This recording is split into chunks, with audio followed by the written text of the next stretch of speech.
Hello, welcome back to CLSB Politics. Sean Briscoe here. Um, so today we're talking about demographic overview of swing states.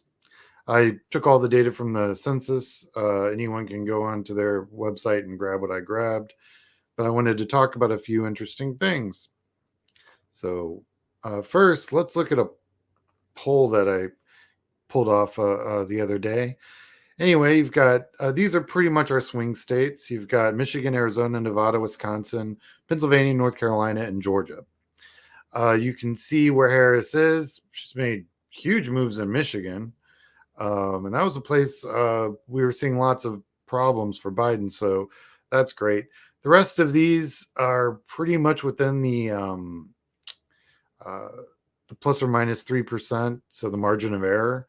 But I thought we could just go ahead and take a look at each one of these states quickly and see what we can do and see what we can learn. So let's do that. Okay, first state we should look at is Michigan. So Michigan is interesting. And also I'd like to just use Michigan as an example really quick because it's an easy one. As you can see, that's the racial breakdown of the state. 73.9% white, a solid African American population, and then the rest of it kind of breaks down. But if you look at the population by sex and age, I want you to look at it. See how it kind of looks like a pear?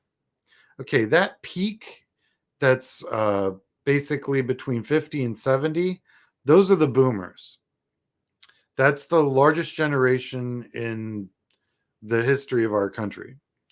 And then that 20 something, that's the millennials. That's the wave that's going to replace them.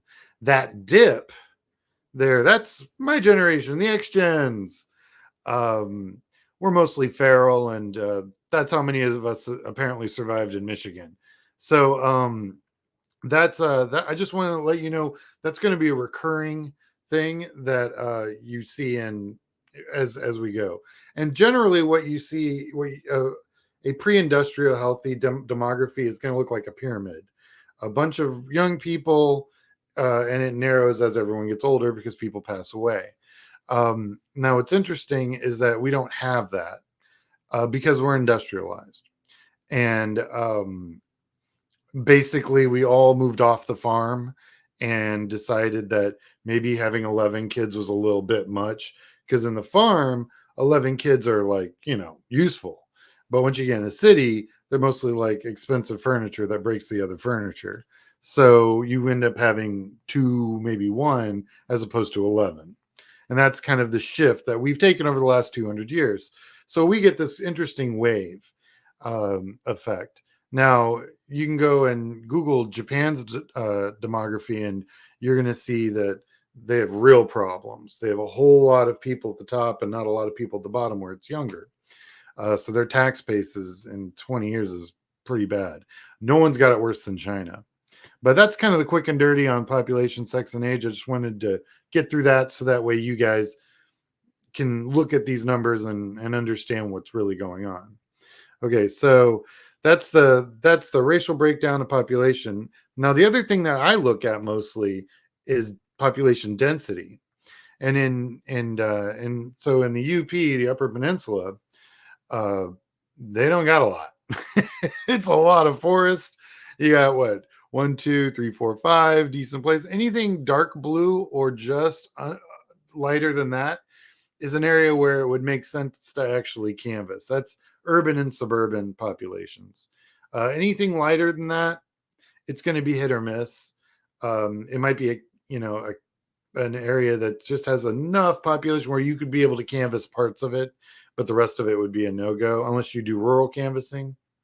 And the difference in dollars for urban, suburban, and rural is urban suburban's around somewhere between $6 and $8 a door. Rural canvassing's like $19 a door. And I can do a whole video on that. It's mostly logistics, transportation, housing. But yeah, it gets real expensive. So that's also, let's look at Michigan as an example. So this is Arizona. You can see Arizona is much more evenly spread out as far as population goes, and it's got a much larger a diverse racial group. Hence the reason it's definitely a swing state with relatively a small population. And because it's got a small population, it's a big state, it's going to have high densities of population and then wholly nothing. Texas also does this. This is Nevada, same as Arizona. In fact, but with half the population size. And they all live where you think they all live. But again, you're seeing a solid millennial universe, a lot of 30 somethings, and then you've got and yeah, they're just, it just kind of evens out and stays pretty flat. So most of the demography up until retirement is pretty much the same. It's interesting. But yeah, they live in two places. Then you got Wisconsin, another, relatively small population, but you can see that boomer chunk is sitting there, it really peaks out, and then the rest of it's relatively flat. Of course, my generation being small, and then of course the itty bitties, under 5, being relatively small. And since it's it's an agricultural state, let's not be, they got cheese, they love their cheese, but they do have some really interesting population groups that are definitely canvassable, and you can see those there. Definitely, with any luck, I'll be up there here in a little bit, and I'll do some videos from the field, so that'll be fun. But there definitely is good canvassing here, and the demography is solid. So. And now we've got Pennsylvania, which actually looks a lot like Michigan. And they've got a decent population, 13 million, not too bad. They've got, you can see the boomers there, and then you can see the 20 somethings. And this is where actually Trump's in a world of trouble. That 20-year-old bump and that 30-year-old bump, those guys are starting to figure out how to vote.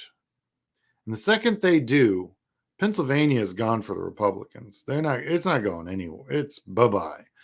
I mean, my ex-gens, we're doing what we do, but we're still, like I said, relatively small population. But man, those 20s and 30 somethings figure this out. And I think they are. I mean, you've got, real movements amongst their group. Plus, they're the ones that were doing gun drills in high schools. They're the ones that were dealing with the opioid epidemic. They're the ones that would like to have a planet when they're 80 to actually live on. So global warming's a thing for them. They're the ones who can't afford a house. So any party that leans towards those issues, they also would like to plan their families because they're still doing that. Any party that leans towards those issues is going to do well. So this is Pennsylvania. Not a lot in the middle, a little bit on one side and a whole lot on the east. So, you got Philadelphia and you got, all in Baltimore and all that jazz. So interesting. North Carolina, it's a typical southern state population breakdown. It's 10 million, which is pretty decent. Keep in mind, I live in a state with 35 million. So I look at all these states as like, oh, you're so cute. But anyway, good flat demography. That means they're replacing and generating and staying right, keeping a decent sized population. And they have a huge African American community, which if they've decided to vote, can make that state go wherever they want. Of course, you probably just watched my gerrymandering video that happened yesterday. So this is one of the states that's got some serious gerrymandering, and it's because of that African American population. Interesting. And then 1, 2, 3, 4, 5, maybe 6 decent places to do some serious canvassing. Very cool. And then Georgia. This is the one, man. Have you noticed that the more African Americans are in the state, the more it's definitely considered a toss-up? Yeah. So this one's definitely in that group. Half the population isn't white. We know that a large, not majority, but a chunk of the white population does vote Democrat. And then you've got the rest of that group. And Yeah. So, and you look at the demography, it's relatively flat from ages 10 all the way to 60. So there's a lot going on there. So that means the millennials are as big as the boomers. Once they figure that out, the boomers, they'll be able to decide where that state goes. It's an interesting for a generation. It's really the first time in 50 years where we can say there's a generation out there that can actually decide the fate of a state that's not the boomers.